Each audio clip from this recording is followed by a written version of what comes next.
Nandi hills ಎಷ್ಟು ವಿಶಾಲವಾಗಿದೆ ಅಂದರೆ ಹೋಗಿದ ರೂಟಲ್ಲಿ ಮತ್ತೆ ಬರೋ ಅವಶ್ಯಕತೆ ಇಲ್ಲ.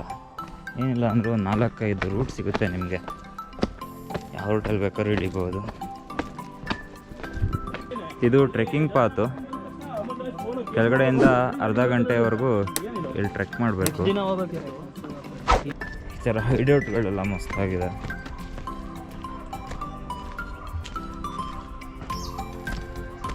ಕಾಡು ಮಿಡ್ಲಲ್ಲಿ ದಾರಿ. ವಾವ್, ಸೂಪರ್ ಆಗಿದೆ. ಇಲ್ಲೆಲ್ಲ ಏರಿಯಾಗಳು ಮತ್ತು ಜಾಗ ಮಾತ್ರ ನೋಡಿ. ಒಬ್ಬನೇ ಇದ್ದೀನಿ ಇಲ್ಲಿ.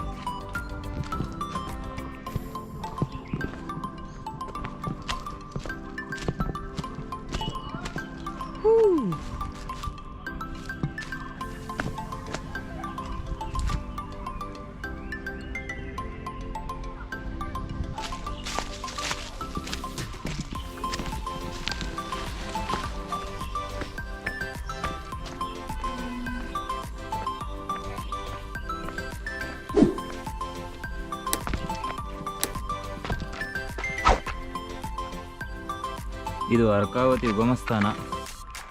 ಇಲ್ಲಿ ಅರ್ಕಾವತಿ ನೀರು ಹುಟ್ಟಿರೋ ಜಾಗ ನೋಡ್ತಾ ಇದ್ದೀರಾ. ಇದು ಆಲ್ಮೋಸ್ಟ್ ನಂದಿ ಹಿಲ್ಸ್ದು ಈ ಕಡೆ ಎಂಡ್ ಪಾಯಿಂಟು.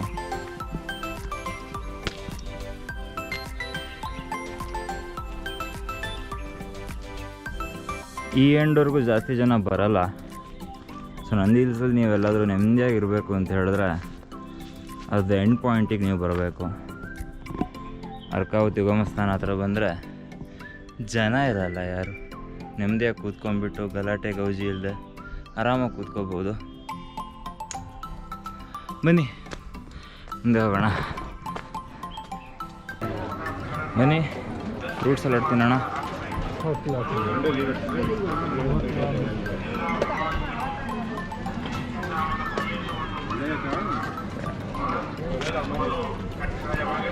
ಕ್ರೌಡ್ ಯಾವ ರೀತಿ ಇದೆಯೋ ಅದೇ ರೀತಿ ಇಲ್ಲೆಲ್ಲ ಥರ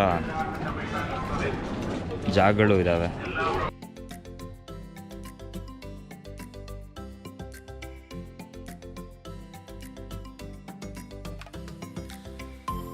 ಬೆಳಿಗ್ಗೆ ಫ್ರೂಟ್ಸ್ ತಿನ್ನೋದು ಆರೋಗ್ಯಕ್ಕೆ ತುಂಬ ಒಳ್ಳೆಯದು.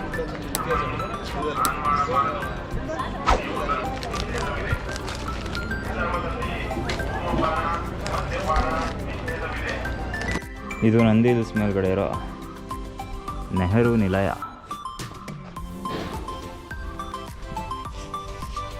ಒಂದು ಜಾಗ ಹುಡುಕ್ದೆ ಕೊನೆಗೂ ನೆಮ್ಮದಿಯಾಗಿ ಕೂತ್ಕೊಳ್ಳೋಕ್ಕೆ. ನನಗೋಸ್ಕರ ಇಲ್ಲಿ ಕಾಯ್ತಾ ಇದೆ. ಎಷ್ಟು ಫೋಟೋ ಸೆಷನ್ಗಳು ಮಾಡ್ಕೋತೀರೋ ಮಾಡ್ಕೊಳ್ಳಿ. ನೀವು ಎಷ್ಟು ಕಡೆಯಿಂದ ಬಂದ್ರೂ ಎಂಟ್ರಾದ್ರೂ ನೀವು ಎಂಟ್ರಾಗೋದು ಒಂದೇ ಕಡೆಯಿಂದ ನಂದಿ ಹಿಲ್ಸ್ಗೆ. ಬಟ್ ಎಕ್ಸಿಟ್ ಆಗೋಕ್ಕೆ 3 ದಾರಿ ಇದೆ. ಒಂದು ಆ ಕಡೆಯಿಂದ, ಒಂದು ಇದು ವೆಹಿಕಲ್ ರೂಟು, ಇನ್ನೊಂದು ಈ ರೂಟು. ಎಲ್ಲ ದಾರಿನೂ ಕೊನೆಗೆ ಎಂಡ್ ಪಾಯಿಂಟ್ ಬಂದುಬಿಟ್ಟು ಇಲ್ಲಿಂದನೇ ಬರುತ್ತೆ.